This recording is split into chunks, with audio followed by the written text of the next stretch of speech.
Good morning, everyone. Welcome to all of our folks in person as well as everyone on Zoom. Thank you for joining us today for this seminar on protecting yourself from financial fraud. Very important and relevant topic today. I have the pleasure of introducing your speaker, Melanie Cota, who is a CSUCI alum and works for the OceanAir Federal Credit Union. I'll let you give a little bit more background on yourself. Just a quick plug, some OLLI announcements and exciting things coming up. Our summer taste session begins next week on Monday, June 8th. Summer taste is composed of many different one-time 2-hour classes. So we are offering 22 lectures, 3 special hands-on workshops in art and writing. And then as an OLLI member, you also have the opportunity to register for OSHA online courses through our partnership with the OSHA National Resource Center. And those are 6-week Zoom courses. So lots to choose from. If you haven't signed up already, we highly encourage you to check it out. It's a great time for new members to get involved, no long-term commitment. You can just join for the summer, try us out, get a taste of the OLLI program, and we hope to see you there. All right, Melanie, thank you. Hello. Hi, everyone. All right, let me set this up first.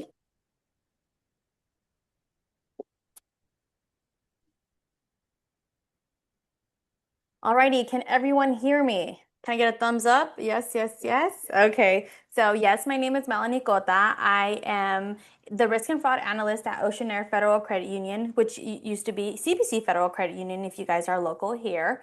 I am a CSUCI alumni, and I'm also took classes with OLLI, because I was like, all right, I'm just gonna do it. But a little bit about myself. So I'm originally from Palm Springs area in Dillon Pacific. And I noticed growing up that there was always a lot of scams going around, right? Whether that be with, elderly people or younger people, just depending on the age. So when I got a job at the credit union, I thought it was really interesting that they had a fraud team, right? So you're like, okay, well, what do? They protect people from losing their money. And right now, in this time, we see a lot of fraud going on, whether that be with the younger generations and the older generations. And what is the difference? The younger generations don't know what a check is, right? And then the older generation, they do know what a check is. So today, we are going to be talking about different scenarios and how to protect yourself. Okay, so our first slide, gotta do this. I just got my nails done today, so they're kind of long, so bear with me. So, financial abuse awareness. So, what is that? We have the definition of elder financial abuse, which we'll be touching about a lot today. So, it's financial elder abuse involves illegal or improper use of elders' funds or assets through manipulation or deception, right? So, what's manipulation? Telling someone I love you and you don't mean it. That's the one that we see on a consistent basis, right? Or deception. We're telling you that we're going to promise something, but we don't really give it to you, right?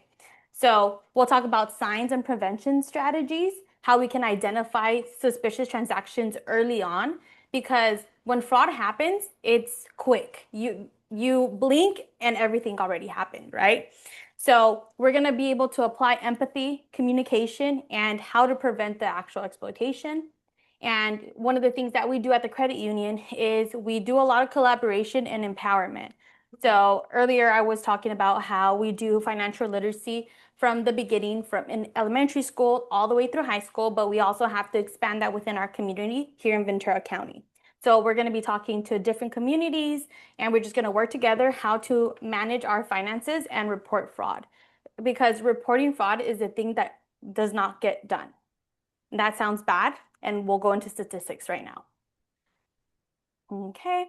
So why is this a growing concern? It's because we're increasing financial losses. Can you imagine working all of your life and then in 2 seconds your money goes away?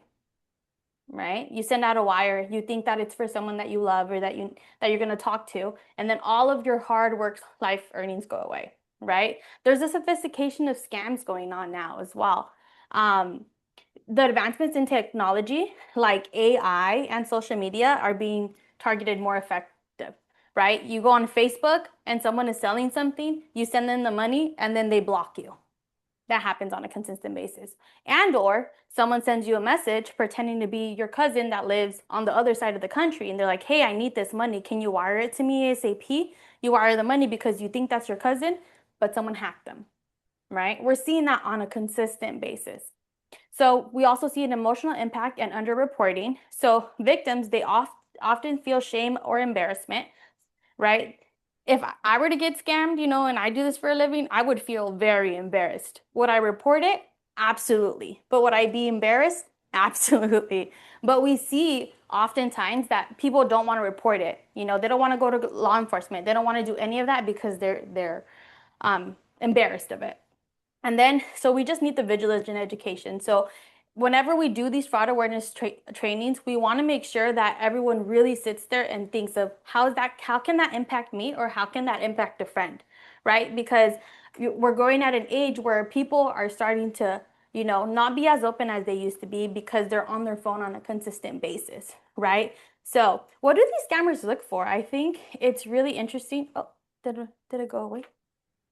My screen went away in here. Sorry, my notes. Sorry, people online.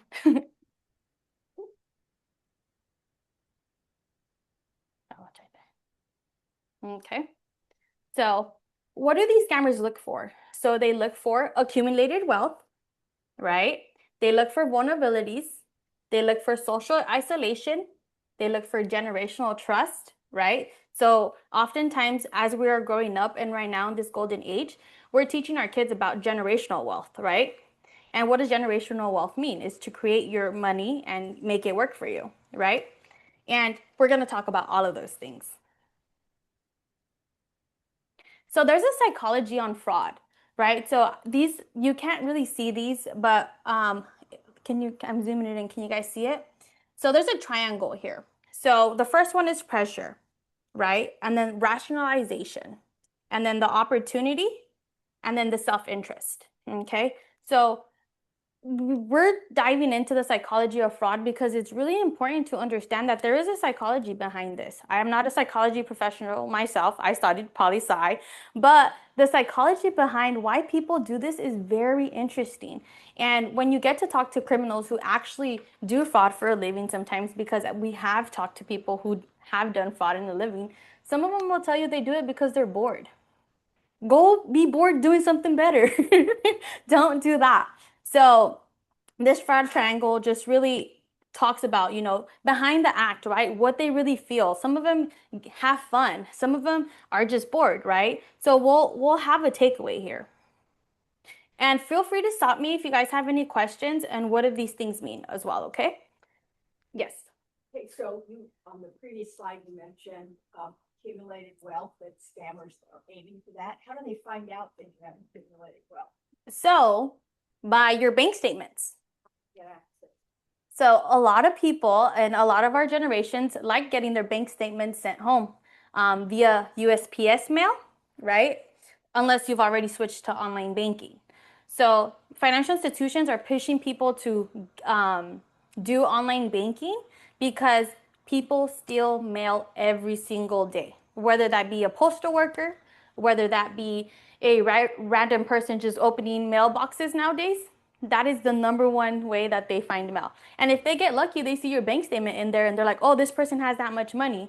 I know their first and last name, the last four of their account number, and I know how much money they have in there. So what does that open up?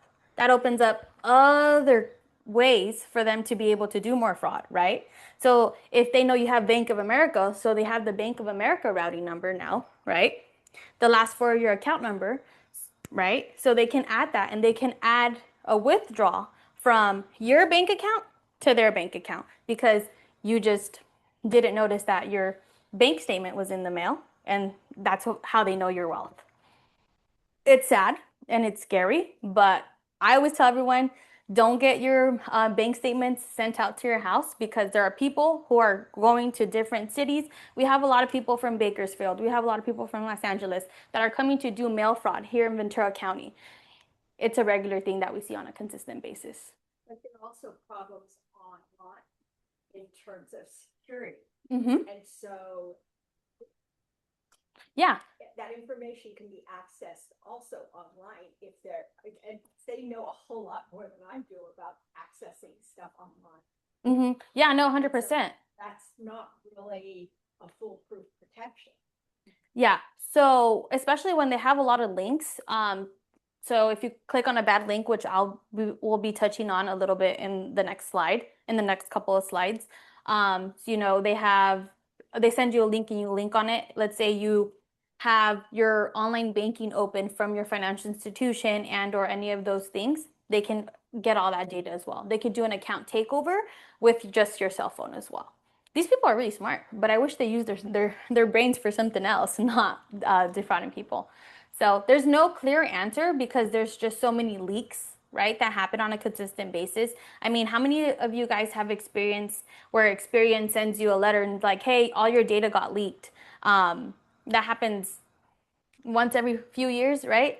And the dark web is a real important factor in this, right? Because the dark web does have everything on there. So all we need is your first and last name and your social security number and your home address. And with that, anyone can pretend to be you if they want to call into your financial institution, if they want to call into your investment accounts. So that's why there's safeguards to be able to, you know, you can have code words whenever you go to your bank and different things of that sort. So your question is good, but it's very broad to be able to answer. So we'll go a little bit more into it. So there was a fraud psychology. Feel free to stop me whenever you guys have any more questions. So here, it's a core mindset. It's about manipulation, not just money. So scammers don't trick people, they engineer this behavior. So there's a whole concept behind it, right? So they study how people think, how they react, and how they make decisions. So I know this is gonna be live later, but someone can pretend to be me, right? They can steal my voice. They can, the way that I act, the way that I talk, someone can watch this later and make me do something that I really didn't do, right? Their success comes from exploiting human emotion and cognitive bias, not technology. So they really want to see how much of a weak person you are. They really want to study your brain. That's really what they're doing. And a lot of them see this as a game of influence, not theft. So going back to one of the fraudsters that we talked to, he's like, yeah, I was just bored. I don't know about you, but when I go bored, I go for a walk. I don't want to steal someone's money, right? So it's really interesting seeing that. So their personality traits, you'll see narcissism, right? We all know where a narcissist is, right? The second word, it's I can't say it, Machiavellism. It's a strategic, manipulated, and it's calculated. So they're calculating everything. And then there's psychopathy, right? They have no empathy and they don't have any guilt. A lot of these people are like, well, they should have protected their stuff better, right? But who doesn't want to protect their stuff? Did you have a question? No? Okay. And so they have high confidence. A lot of these people are very confident. They could talk to you very well, right? They're very comfortable with deception. So these people are made to deceive people, right? And their ability to emotionally detach from victims. So they're just like, that happened to them. I don't really care. That's on them. That's not on me. Let's call it a day. And imagine if the world was like that. That'd be very scary for all of us, right? The next slide, we talk about so why people become scammers. So one of them is they have a triangle, right? So when you talk about psychology and things of that sort, there's triangles and all these little graphs and things. So they also have their fraud triangle. So it's pressure, right? Some of them may have a lot of debt. Some like a nice heavy lifestyle, right? A lot of people like spending money. They like looking flashy. They like doing things like that.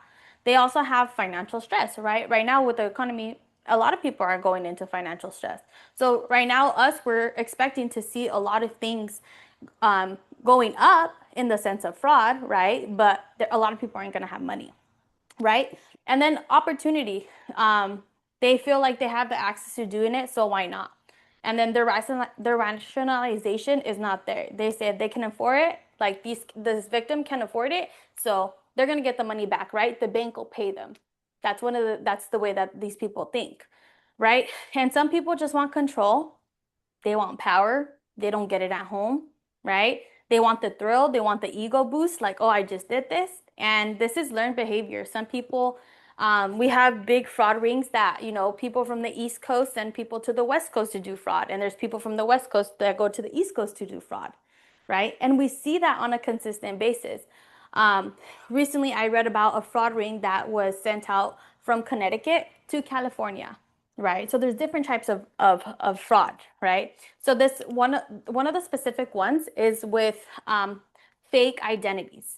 So we have everyone's information on the internet, right? We have your first, your last name, and your date of birth. We create a fake ID with my picture. So my name is Melanie Cota. My address is on there, right? But they put a picture of her on it, right? And so she goes into a financial institution and she goes, this is my ID. This is my social security number, because they already know that. I want to open up an account. Okay. You would think that financial institutions sometimes, have elevated ways to detect fraud, right? So they scan in the ID, they deposit a fake check of $15,000 to $20,000. Your average check hold, does anyone know how long an average check hold is nowadays? 3 days, 7 days. So it depends on how new your account is. So within the first 30 days, it should be 9 days, right? But larger institutions have a threshold where they can, maximize on loss, right? So they'll put it on a 5 or 2 day hold. Okay. So this person will wait the 30 days. Okay. They'll wait the 30 days and then they'll deposit the check. There's a 2 day hold. They come in, they withdraw the money, and they leave. Then what happens with that check? That check comes back and it comes back as fake. So we have, not us, but a lot of institutions, because we're on an investigators, we've had about 30 something cases in the past month and a half. And all of these people are from the East Coast. Yes.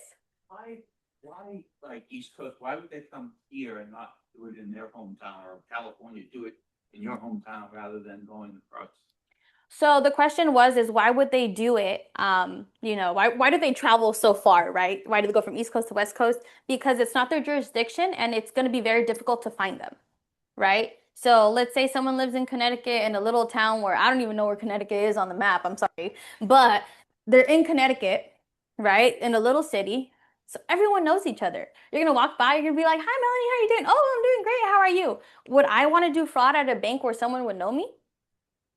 Mm-mm. So these people are paying other people, right? This is a whole ring. They're paying them, you get $15,000, you get $7,000 cut, and we get the rest of the money. It's not their jurisdiction, right? And especially like LA County, where they're very specific with who they investigate because they don't have that many investigators. You would think since LA County is such a big county, they have a lot. They don't. They only investigate certain thresholds. Yeah, so that's very unfortunate. But yeah, so going back to this one, why they become scammers, always think of it. High reward, low risk, right? So going back to what I'm saying, it's not their jurisdiction, that's a low risk, right? So they have less physical risk than traditional crimes like theft, right? Especially with the autonomy provided on the internet and different borders, right? The different borders that we have here in the United States. And then scammers, they're just really smart and they prey on the hope and the greed. So does anyone have any other questions? We're good? Alrighty. So these are some cognitive biases that they exploit. So the authority bias. So they call you and they say, I'm from the IRS. Will the IRS call you? Nope. Okay. Will the government ever call you? Okay, right. The optimism bias. People think that this won't happen to me, right? Like I said earlier, fraud happens to anybody, right? So these fraudsters are smart in the sense where they call you at unexpected times, right? No one ever expects a call. But a lot of these fraudsters do their calls between 8 in the morning and 8 at night, okay? Because if you wake up at 8 in the morning, chances are you just woke up, you'll be like, oh, imagine someone calls you and they're having an emergency. The odds are not really there, right? So they also exploit overconfidence. Someone says, oh, I'm too smart to be scammed. That won't happen to me. We see that all the time. Someone says, oh yeah, I'm not being scammed. And we're like, you're being scammed. And they're like, nope, we're not being scammed. And the next thing they come and they're like, I just got scammed. Okay. So it's kind of going with a little kid. You're telling them, oh, this is what's going to happen to you if you don't do this. Some people really believe that they're too smart to be scammed, right? And then there's social proof. Other people are doing it, right? So right now we're seeing a lot of gold scams, right? What's a gold scam? You buy gold, right? And usually they're trusted retailers that will sell you that gold. Okay, well, the scammers are in it now. They're not in it to actually give you the gold. So they're calling you and they're saying, hey, we have gold at this price right now. What you got to go do is go get $20,000 from the bank. Put that money in your mailbox. And then we'll go pick it up. And then we'll put the gold in there. You know, this is a no contact thing because a lot of people are moving towards no contact, right? You don't want to have to deal with things. People don't want to go into a bank anymore. People don't want to do those things. So the scammers are like, yeah, we'll deliver the gold right to your house. Just leave the $20,000 in your mailbox. Okay.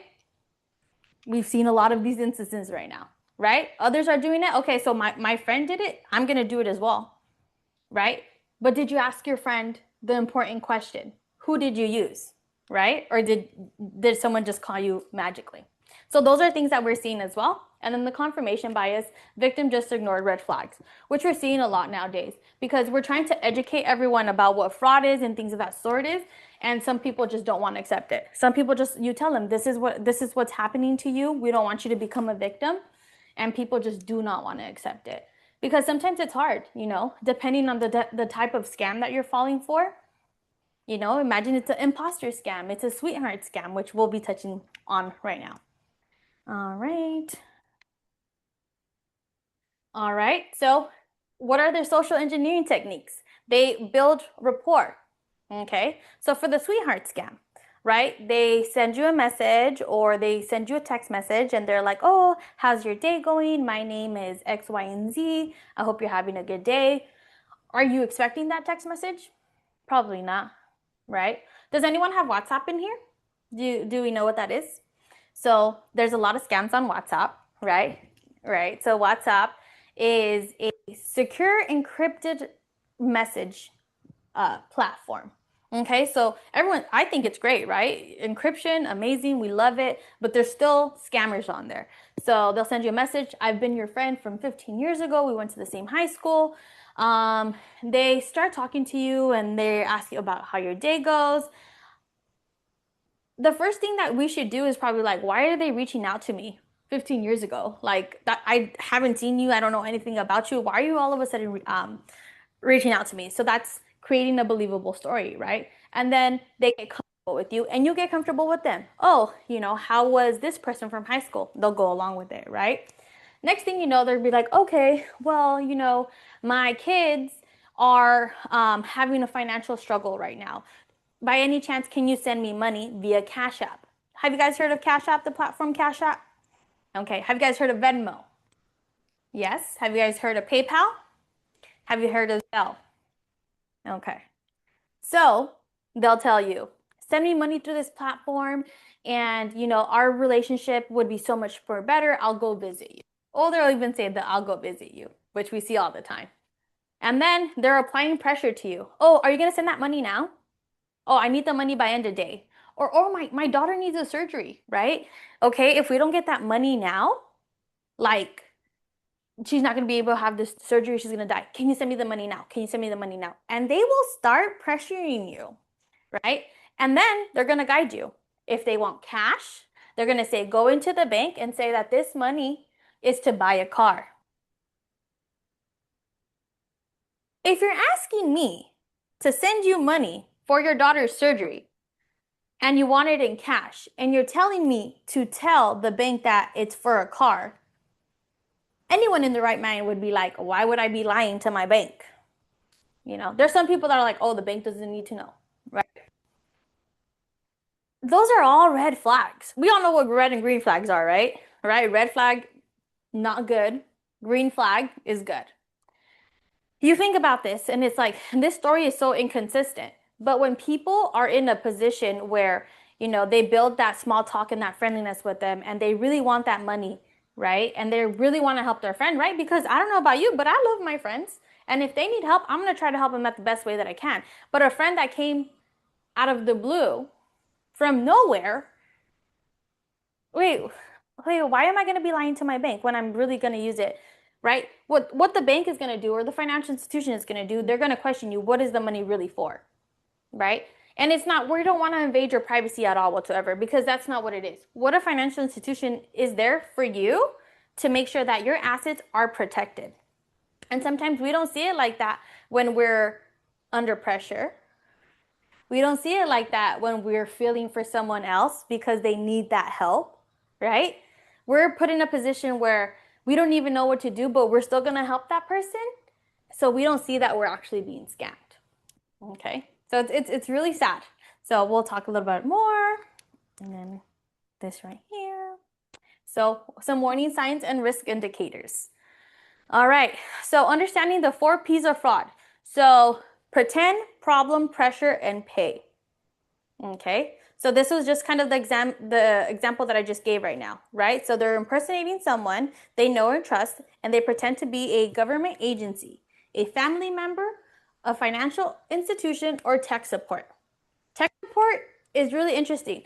Tech support, if you guys have something wrong with your computer, just go over to Best Buy or Apple. Don't really do the online ones because they will hack you. We have seen that a lot where there's a lot of account takeover online, right? You click on one of the links and then they go ahead and just get into your computer and they go through all of your financial information, okay? The problem, they create the problem, right, or a crisis, and they can tell you that there's an unrealistic reward to obtain your attention, right? So one would be, in the last example that I just gave, would be helping someone, right? So everyone's nice, everyone wants to help someone. Another one would be like, okay, well, there might be a problem with your account, right? So if they're pretending to be a financial institution, or you owe a lot of taxes, right? If the IRS is reaching out to you, or you have a virus on your computer, and or a loved one may be in legal trouble. These are the 4 ones that we see on a consistent basis. Every single day, I go through it all the time. It's very sad, right? And the pressure is they want you to do it super fast because they don't really want you to think about it. So with the example that I just gave right now, someone wouldn't think about it, right? I think about it because I see it all the time, but someone who wants the money ASAP, they're pressuring that person, that victim, because they're eventually a victim, right?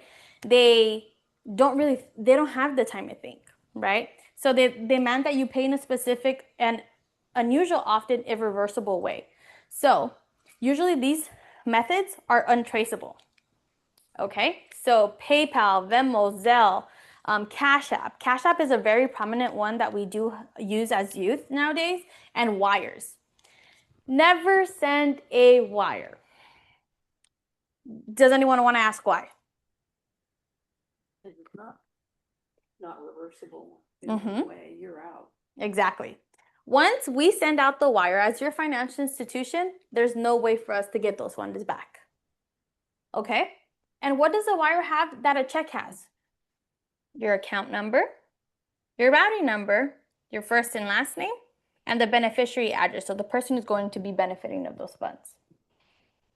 That just gives me all your information to link up your account information into my account information so I can start pulling money from your account. Just kind of like a check, right? So, we're trying to move away from checks as a society. Are they ever going to go away? Probably not. I like checks because I like to track everything with a piece of paper because growing up, that's what my parents taught me to do. So I appreciate that. But you think about it, right? Once you send that money, you're out of it. Okay? Zelle. Zelle does not take any liability. So sometimes when you're out and about and you see people selling like side goods and they're like, oh, Zelle my phone number, right? And I can get you the money. It instantly credits their account. It takes it out from your account and it's into their account automatically. Well, let's say the person who is selling goods, right? That is not their only job. Let's say they do other things, and some of them might not be good things. Let's say the network of Zelle blocks them. Zelle is going to block you too. And why is Zelle going to block you too? Because they don't know what those $10 were for, if it was for actual goods like selling some flowers, or if it was some illicit activity that these other people also engage in. Then you call your financial institution, you say, hey, why did you block me? And they say, well, It appears that the person that they linked you to may be doing some illicit activities. They're not going to tell you what they do, what they're investigated for, or any of that fact, but you're also blocked. And to unblock you, it's going to be very difficult.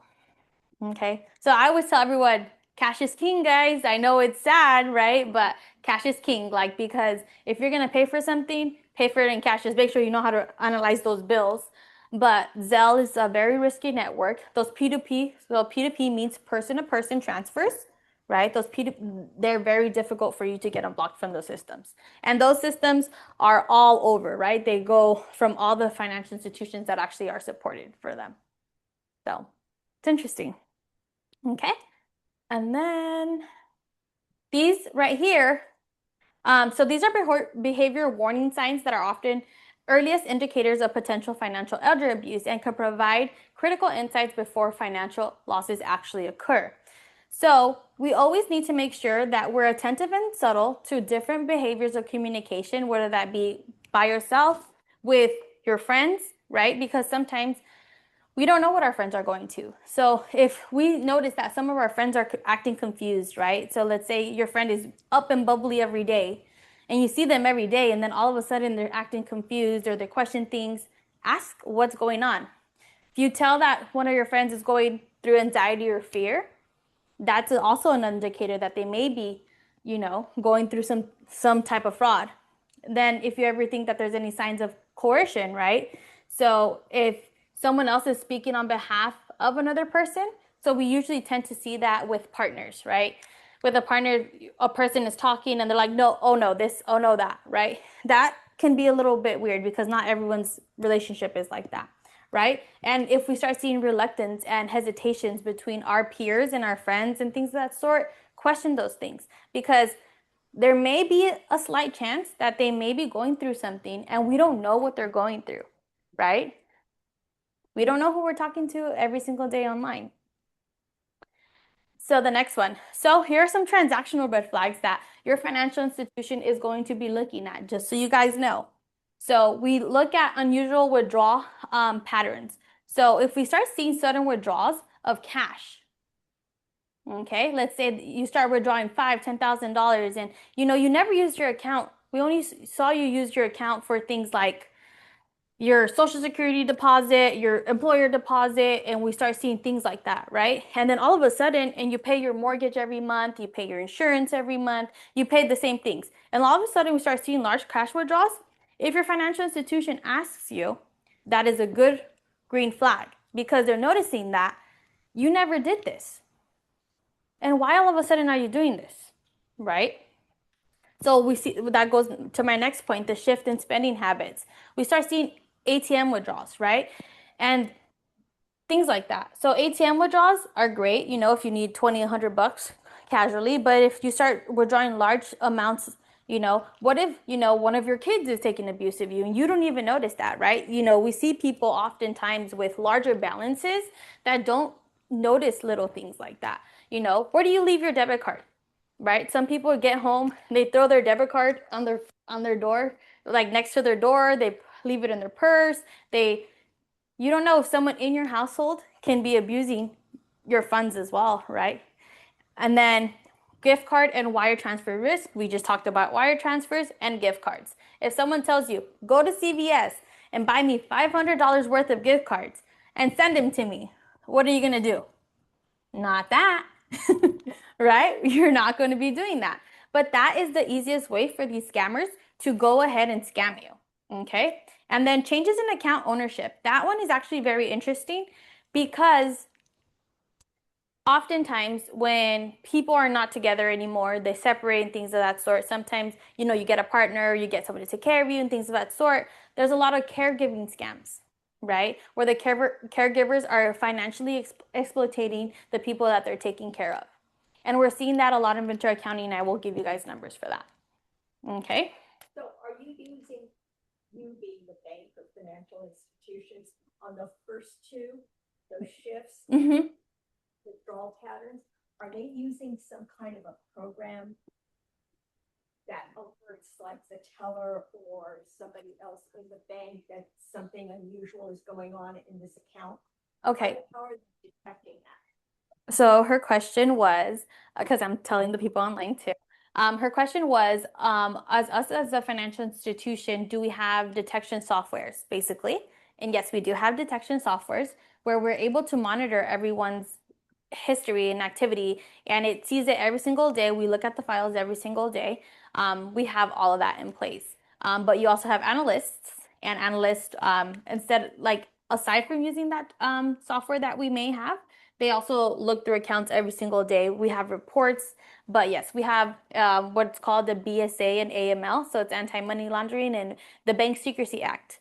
That is bank jargon, right? But what those acts became to be, basically what we ended up doing is we needed to make sure that, you know, people were not anti-money laundering and things of that sort. So that's what we use. So they're great systems, and it's helped us prevent a lot of losses for people as well, right? Because the debit card one for the ATM withdrawals, that one is a big one where people don't know that their own family members are taking out money for them, right? And they say, oh yeah, it's for them. You know, you get the video image of the person at the ATM doing the transaction. It's like it's not the account holder. Then we end up finding out it's their son or their daughter or anyone else that's taking care of them. And then they're like, oh, well, I didn't know they had access to it. So don't make your guys' pin 1234, please, or 0000, because believe it or not, those are very common. Okay? And don't make it your birthday either. Yeah, because those are things that we all know. All right. So I will be providing you guys with industry data and real world risk, okay? So this is the FTC. The FTC is the Federal Trade Commission, right? So this is a snapshot of 2024 because 2025 was really bad, so they haven't finished their numbers, and we're in June. So that sounds that's pretty interesting. So in 2024, there were 2.6 million fraud reports.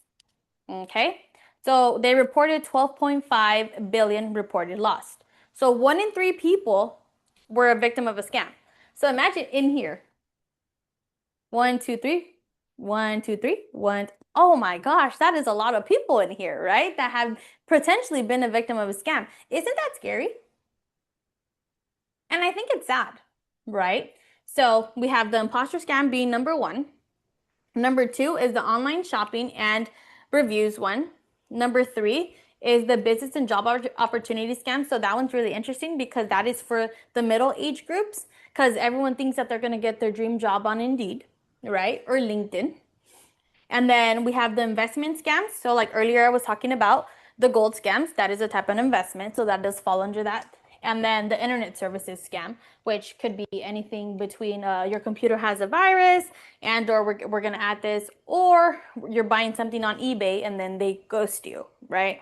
So this is one of my favorite slides because it really puts it into perspective. So in 2022, the losses to investment scams climbed up. So 2022 is 3.8 billion and then 5.7 billion for 2024.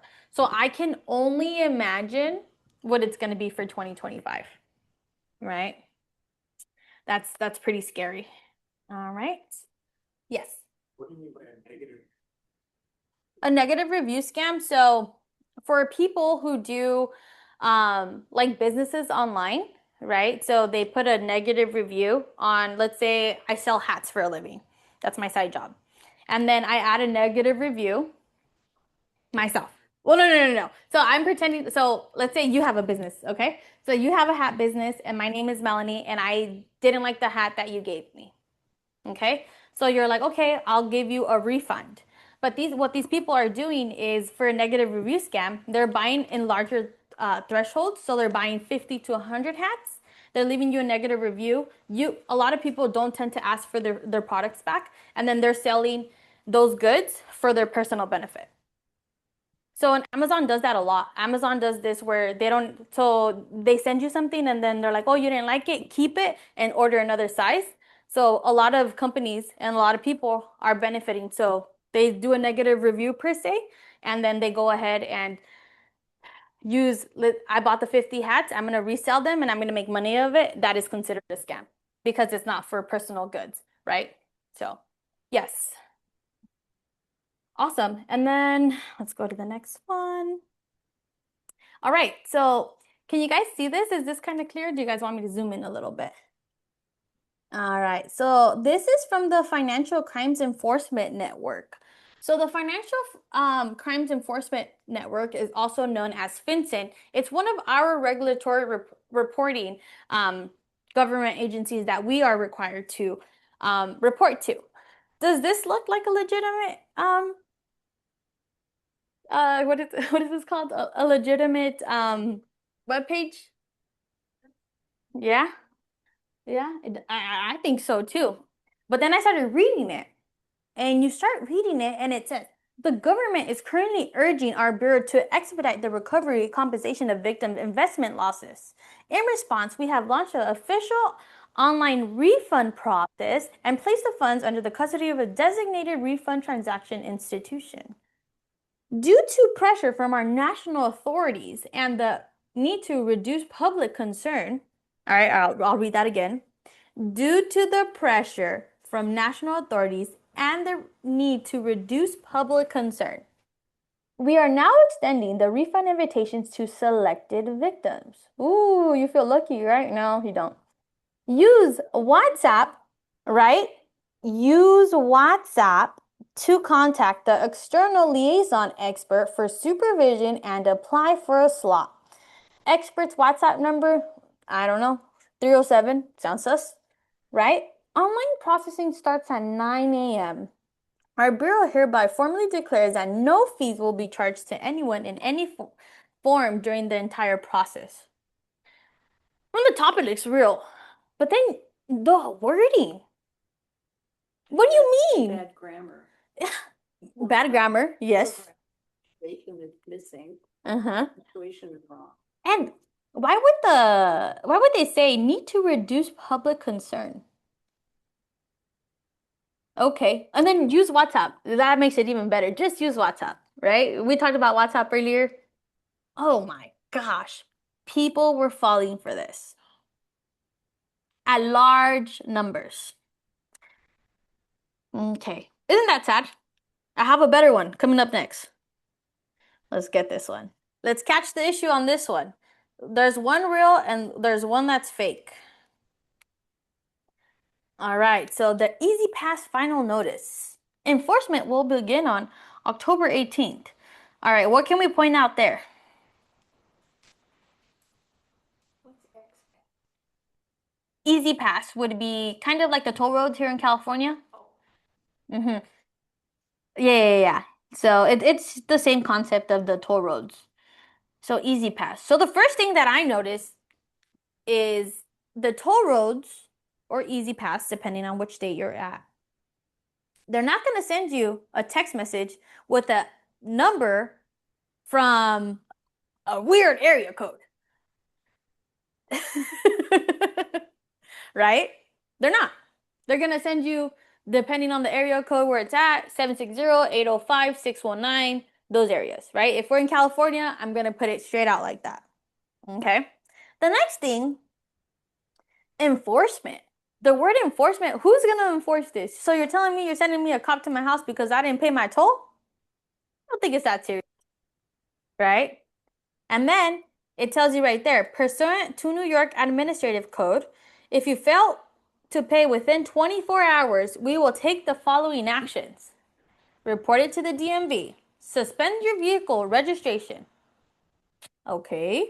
Suspend your driving privileges for 30 days. A toll road is not that serious. I'm sorry, but if anyone knows the toll roads, they're not going to take all that time to do all that stuff. They just want their $46. That's all they want, right? And then it gives you the link to pay now, right? These people are getting smarter, but not smarter than me. I'll tell you that.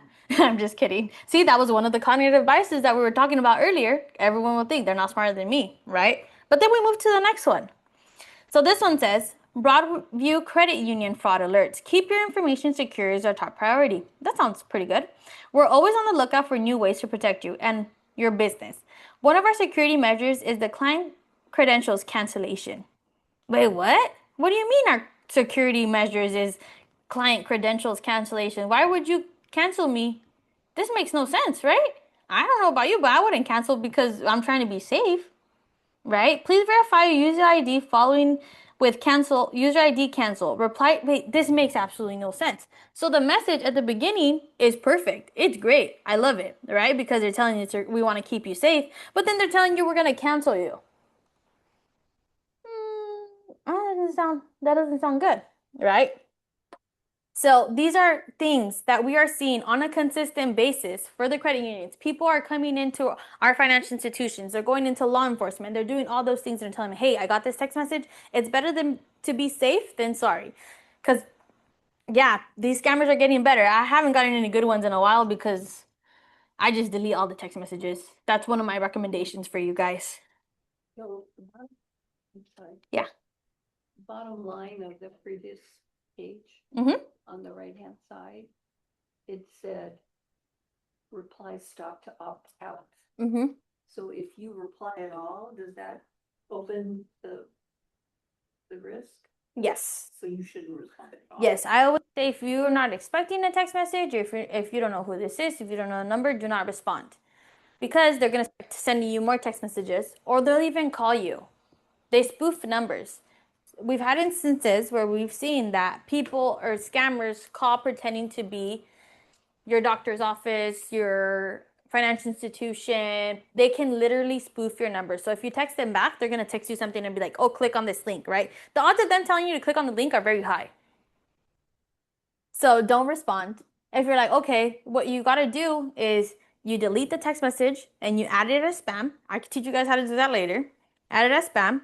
And then you go on Google and you Google your financial institution's number. So for this instance, you would Google them and you would call them directly and say, hi, I just got a text message. Because the odds are, if it's happening to you, it's happening to someone else. Okay? Sounds ugly, but that's just the harsh reality of it. So yes, please do not text back. There's no... Does blocking it increase your risk? Not necessarily. I mean, these people are bored and they'll probably create another phone number, right? But just continue to block them. I block everyone all the time. And if I don't know a number, I personally do recommend just to block them. I don't think it increases your risk. It decreases the risk of you getting scammed or clicking on something that you did that wasn't meant for you, right? But if they do it again, just continue to block them. Okay? Okay, so these two videos are my favorite because we're seeing deepskate fans scams going on right now, right? So hopefully, all right. So this is how AI can copy your face within seconds and how easy it is for them to do it. All right, so we're gonna watch the first video. Let's hope So here you can see the real guy on the bottom. I will do it here. You can see the real guy right here. He took this image right there, and he's pretending to be her. Okay? You guys ready?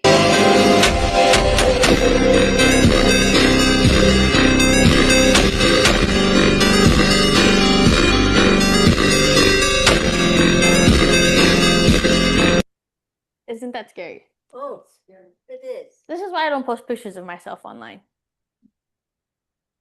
I'm early on in my career. But seeing stuff like this, that's really hip. So now there's a lot of preventative measures where they try to say, oh, scan your face. You know, use Face ID, use all these things. Well, any scammer can really just take a picture of your face and add it into that.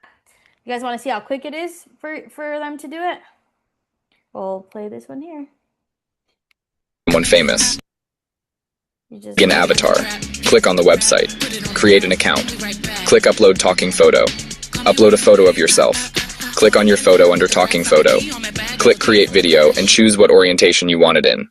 Type in what you want it to say and then click submit. You're welcome. What was that, 7 seconds? So I actually tried it with the picture of one of my coworkers. It's all over the internet. That's his fault. It's not my fault. And he's not here today. It literally takes... You actually have to download the thing. 2.5 minutes. Right? There's a lot of cases going on right now where there's deep fake. Right? AI is not stopping. I always tell everyone AI is going to continue. We're going to continue to have AI. There's nothing wrong with AI, right? It just depends on how we use it. It's up to us to make sure that the information that we do use is correct. But yeah, this is really scary. I don't know about you guys, but if you guys have children, make sure that you actually check up on them. There was a case in San Diego County where there was a family, husband and wife, hadn't seen the daughter 10 years. She moved to another state, and law enforcement found out that they had been sending the daughter all of their money because the daughter was working with a doctor from Russia. She needed a surgery. She's needed the surgery for the past 2 months or something like that, back when this was investigated. Long story short, law enforcement got involved. They went to the house and they said, "Hey, have you seen your daughter?" "No, we just talk on the phone." "Do you guys FaceTime?" "Yes." "Yeah, she looks a little different. Nothing crazy." They ended up finding out the daughter hasn't been with us for a long time. Okay. And they ended up finding out that they had stolen her face and her voice, and they'd been sending money to a person that is not the daughter. These people were out, I think, a little over $100,000. They were getting into desperate measures. They wanted to sell their house. They wanted to do all these things so that they can help the daughter. AI is so scary. Like I said, it's not going to go away. We have to be a little bit smarter, but check on your kids. That's really what I always tell everyone. All right, so the next one, so there are more FTC numbers. So the fraud losses reached 2.4 billion, marking a 400% increase since 2020. 400% is a big number, right? So most of them were large investment scams, underreporting challenges, and a lot of people just don't really know what's happening, and there's no awareness and there's no prevention for any of this, right? So financial institutions and a couple of other things, we are required, if we find anything that is suspicious, we're required to fill out a suspicious activity report, right? So here, for 2024, because like I'm saying, the numbers were not good for 2025, over 155,000 SARS were reported. So they represented 27 billion of suspicious elder financial exploitation activities. That is only in one category. That's just one category. The SARS will talk about other things as well, right? So most of the 80% of scams were involving manipulation of victims to transfer funds to unknown parties. Well, they technically knew them while talking to them on the phone, right? But did they know them? Probably not, right? And then the trusted individual exploitation. So those are the ones that we are commonly seeing till this day. All right, and then we'll talk about the common scam scenarios. So we have the gift card scam, the one that we spoke about earlier. We also talked about the account takeover, where let's say you give out a check, you send out a wire, they sell your information, and then they just completely take over all of your account. Very normal. The romance and investment scams, those fall together all the time because romance, right? And then, oh, I have an investor, or I'll give you a check, or oh, we'll do this. That's what they do. The tech support scam that we talked about earlier, and then fake check scams. Like I mentioned earlier, the younger generations don't know how to read a check. Okay. So the common one that we see is you won the lottery check. They still believe it. And then like those letters are so inconsistent because it's like you won the lottery in California, but you got to send this to Florida so you can get your money, but you got to deposit this check so you can get your first cut first. What? The younger generations generally do believe this stuff. 100%. We see fake checks all the time, and I laugh because it's the funniest thing in the world. But I think these common scam scenarios are common because they happen every single day. right? So how would we protect ourselves from scams? So you always want to verify before acting, right? You want to think before you act, right? Sometimes if they call you and they're like, oh, you need to do this ASAP, say absolutely not. I'm going to call the agency. I'm going to Google the phone number, right? Because there's a lot of ways that you guys can make sure that these people are legitimate people. You guys want to limit your exposure. So limiting the exposure is to block the phone number and or install the call blocking app. Depending on your phone carrier, some phone carriers already have the spam protection already on your phone, right? So if you have T-Mobile, I know T-Mobile has that. Spectrum, I think, has it. So look into one of those. And then never pay via unconventional methods. So Zelle, PayPal, wires, all of those. I personally do recommend to stay away from them unless you know it's your kid, right? Unless you know it's your brother, your sister, your mom, your dad. Unless you really know it's going to them, then 100% send it to them. But if you don't know it, if it's the person on the side of the street and you don't know that, cash is king. That's my one takeaway. And then secure your online accounts. And if you guys, I would also recommend to get away from paper statements because, like I said, there's a mail theft ring everywhere you go.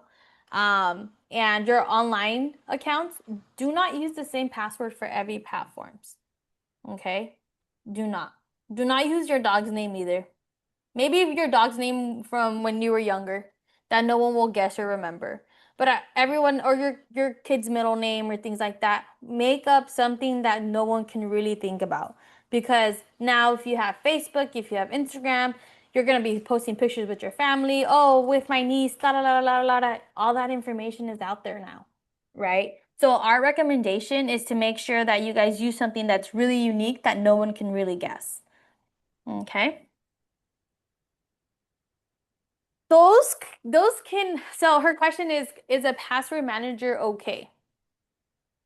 I'm 50-50 on that. Because let's say you get a link or your phone breaks or a tech support person were to contact you and say, hey, this and that. They do a phone takeover where they start managing your stuff and they're able to figure out all of your passwords. That could be one of the risks. Okay. You could just do an good old notebook and hide it somewhere. Or if you hide it, you don't forget where it is, right? Because I've hidden stuff and I'm like, oh my gosh, I hid it so good, I lost it. No, I I'm very 50-50 when it does come to that. Just because you don't know what's going to happen in the future, right? We can't predict the future. I can't predict the future, and you don't know if someone's going to reach out to you and potentially want to scam you. So, password manager, I mean, I would keep like the basic ones, but when it comes to like bank information, life insurance policies, things like that, don't use it for that. Really, I would not recommend it for that. So, yeah. So, how to protect yourself, and if something like this were to happen to you, this next steps would be you would contact the agencies. You want to make sure that you contact your local law enforcement, even if you're super embarrassed, right? That's the reality. You want to contact local law enforcement agencies. Blow that up. Yeah. So I put something in here, and then let's see if you guys catch it. Okay, is that good? Okay, so you want to contact Equifax, you want to contact Experian, you want to contact TransUnion, and you want to contact the CFPB, right? So Equifax, you want to contact Equifax because you want to let them know that someone may have used your social security number, right? Because sometimes when it comes to the romance scams and things of that sort, they have all of that information from you. Okay, so you want to do that with the three agencies, Experience and TransUnion. You want to just talk to them and say, hey, you know what? Even it's a precaution. Even if you don't notice anything on your social security or your credit report or anything like that, even if you don't notice it, that doesn't mean that they're not going to use it right now. They could use it in a year from then, in 2 years, 3 years, 4 years, and then all of a sudden something comes up on your thing. You're like, oh, whoa, I did not expect that. Right? The CFPB is a Consumer Financial Protection Bureau. So I really like the CFPB because they have a lot of information on there that, we kind of cross-reference all of this stuff. And we see things on there that could really protect you. Like those are questions that you kind of want to ask yourself. Like, has this ever happened to me? Right? And then for IRS related fraud, it says right there. So you have to go into the fraud section and you would have to complete out a form. So the victim will have to mail in a hard tax return. Are you going to mail in a hard tax return for the IRS when they already have your information? Nah, I want to make sure you guys are still awake. Yes, you are not going to do that, right? But you will print out that form and you will send it in to the IRS and you will explain to them, hi, I have been a victim of a scam. You will write a letter, you'll send it over there. And because we need to make the IRS aware that a lot of people are actually doing these types of scam, right? And so usually a victim of fraud would usually file a complaint with the FTC, and that's how we get the numbers. You know, how I said the 2024 numbers were smaller than 2025 numbers because we have to report all of those numbers. So yes, I would always contact your local law enforcement. Yes. There's also a comment in the chat encouraging people to contact the FBI as well. Yes, yes, IC3. Oh my gosh, I forgot to put that one. Thank you, Deborah. So the IC3, yes, that is the FBI, and they have different sections where they will meet up with you as well. The Secret Service will also meet up with you if you are a victim of a large scam. But you can file this report online as well. You said earlier that there is a threshold limit. And so with law enforcement, and your examples, LA counties, they just don't have the personnel to do this. So what's that threshold? So if I'm scammed $1,000, nobody's gonna, law enforcement doesn't care. Not necessarily. Not necessarily that they don't care. They will compile all the numbers. So I actually have the numbers. I just got the numbers for Ventura County. I mean, I'm assuming we all kind of live in this area. So in Ventura County, there were 6,000 referrals that were sent in last year, within the last 2 years, right? So there was a 46% increase in abuse and neglect cases referred for investigations. And right now, Ventura County has approximately 210,000 residents over the age of 60, representing over 25% of the county's population. So what they will investigate it. I know that they will investigate it because I've been on with them where we've investigated things where we go further. LA County is a little different because they have different thresholds, right? But there's also a lot more car robberies. There's a lot of but Ventura County is really good at reporting them. I don't know the thresholds, but I do know that the DA office has a really good crime for financial exploitation team that they do work, any type of financial exploitation, and they do look into it. And honestly, if it were to be my money, I would be on them 100%. I would be on them and I would say, hey, we need to work on this. Like, yes. You have a question? For the 1,000 in the limit, I would assume if there's a pattern happening where 1,000, 1,000, 1,000, 1,000, 1,000, you add them up, the police may be more inclined to do something or be a follow up than not. So it's good to sign it anyways, even if it's below the threshold. Second question actually I had is on the Equifax, on the credit things. I've heard to put a freeze on it. Is it easy to put a freeze on, and is it easy to take the freeze off? It's easy to put it on. It might be a little difficult to take it off, but it's easy to put it on. And then usually, like, if you are gonna, like, let's say purchase a house, purchase a car, purchase any of those things, you don't have to take off the freeze. They're just gonna ask you, is there a freeze on your credit? Yes or no, and call it a day. That's usually what the creditors will be doing. But usually and I'll just give you kind of a little example. When we do have like law enforcement reach out to us, they will subpoena us for records, right? And we will provide them with every single withdrawal, every single reasoning. Like, we have to provide them whatever their subpoena says. We have to provide that to law enforcement if they are investigating a case. So they will be able to see how much money was withdrawn, how much money was in the account from the beginning balance to what it was depleted to. So usually when we do work on things of that sort, they're not just going off of your word. They're going off of our word because most likely what they're going to be doing is they're going to be subpoenaing this and we have to give them everything. So we've worked a lot of these, and not just myself. We're part of like different investigator groups, and like they're like, hey, do you guys see all the scamming that's going on? And it's a lonely epidemic out there. There's a lot of people that don't have friends anymore because we're just so accustomed to being on our phones all day and not being out and about. I know a lot of people nowadays that they're just on their phone every single second of the day. And when things and situations like this happen, it happens so fast that you realize it until it happened to you till later. So, yes. Deborah, she has a question. So her question said, can you also mention when you have to report to APS, and this is also something that concerned family and friends can do to help? So when you work at any type of like school, financial institution, hospital, and things of that sort, everyone is a mandated reporter. Okay. And so APS is Adult Protective Services. Adult Protective Services is between the ages of 18 and up. So you don't technically have to be a adult. So if any of us have the need to feel that we believe that someone may be a victim of fraud, whether that be physical, mental, financial, we can all contact APS, right? APS, our local agency, they're based out of Ventura. Great people. I love them. You can contact them.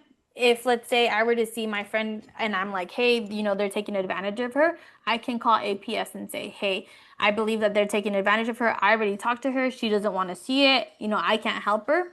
Usually what ends up happening with victims when they're going through something like this, they will not talk to your friend, but they will talk to law enforcement or a social worker because they're basically social workers. APS? Adult Protective Services. And maybe we can provide them with the link later? Yeah, I definitely just put it in the chat. Yeah. So APS, and you could do a report online, as much as information as you have. You can also call, and then they're gonna ask who you're calling with, and you said a worried friend because you always want to emphasize the worried portion of it, and they will go in and check in on whoever you think needs to be checked on. But from what I know and what I've dealt with them, they've said that the numbers have gone up within these past 2 years. So. Yep. And then my last slide, if I have one. I do, but it's not working. Let's see. Well, anyways, the last slide is just, do you guys have any questions? Any other questions? I know it's a lot of information to unpack, and these are conversations that are kind of difficult to have, but I mean, the awareness of it is very important. And I think that, these are conversations that we should be having with our family and friends, right? When we talk about things at dinner, we talk about the randomest things that are happening, right? But I think this is something that's random, but that it impacts everyone one way or another. So that's what we do here at OceanAir. We do a lot of financial literacy, and we try to talk about different scenarios and things in that sort. And all of these scenarios are actually real life. We do a lot of case studies, and we see what happens at other cities and on the other side of the country as well.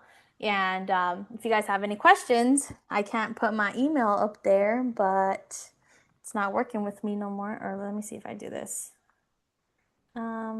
It's not working. But how do I make this work? Ah. See, I'm young and I'm not good with technology. Oh, there it is again. I get that on annotate. Awesome. Okay. Oh. So if you guys have any questions, there it is. Thank you so much for spending an hour and 10 minutes with me. That is my personal email. Well, that's my work email. I do answer questions on a consistent basis. You can shoot me an email and say, hey, Melanie, I want to talk to you about something. I'm sorry? Yeah.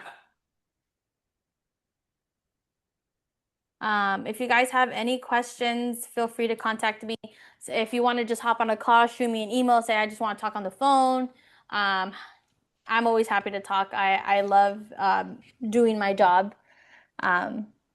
It's a very rewarding job when we know that we can help people. So, yep. All right, everyone good? Does anyone online have any questions before I log out?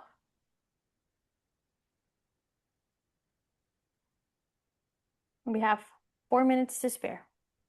Thank you so much, Melanie. All right, thank you, everyone. Nice to meet you.